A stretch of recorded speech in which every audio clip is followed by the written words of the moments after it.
بسم اللہ الرحمن الرحیم۔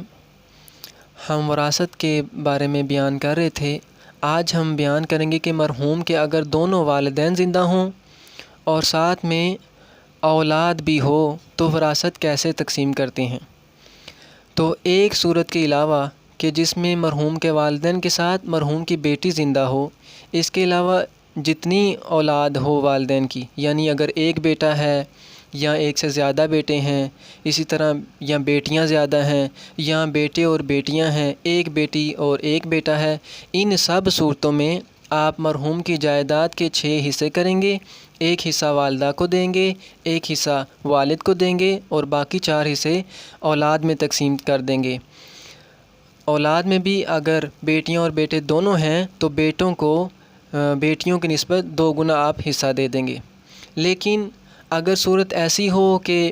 مرحوم کے دونوں والدین کے ساتھ صرف ایک بیٹی ہو مرحوم کی، تو پھر آپ 6 حصے نہیں بلکہ 5 حصے کریں گے۔ ایک حصہ والدہ کو دیں گے، ایک حصہ والد کو اور 3 حصے بیٹی کو دے دیں گے۔ لیکن اگر ساتھ کلالہ بھی آ جائے، کلالہ جو پچھلی ویڈیو میں بتایا تھا کہ اگر کلالہ ثابت ہو جاتا ہے تو والدہ کا حصہ کم ہو جاتا ہے۔ جب کم ہو جائے گا تو اس صورت میں کہ جب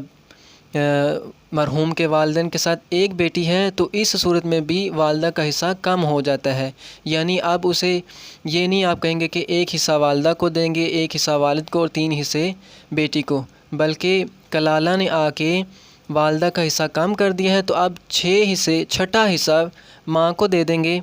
اور باقی جو ہے وہ آپ والد اور بیٹی میں تقسیم کریں گے۔ وہ کس طرح، وہ ہم ایک مثال سے آپ کو سمجھاتے ہیں کہ اگر مرحوم کی جائیداد 60 لاکھ کی تھی تو چھٹا حصہ والدہ کا بنتا ہے وہ 10 لاکھ، جو باقی ہے ان میں آپ وہی 5 حصے کے مطابق دیکھیں گے کہ 36 لاکھ بیٹی کا بنتا ہے اور 12 لاکھ والد کا بنتا ہے اور 2 لاکھ بچ جاتا ہے، چونکہ والدہ کا چھٹا حصہ کر دیا تھا، ورنہ اس کو بھی 12 لاکھ ملتا۔ تو جب اسے چھٹا حصہ دیا ہے وہ 10 لاکھ ہو گیا تو باقی بچ گئے 2 لاکھ۔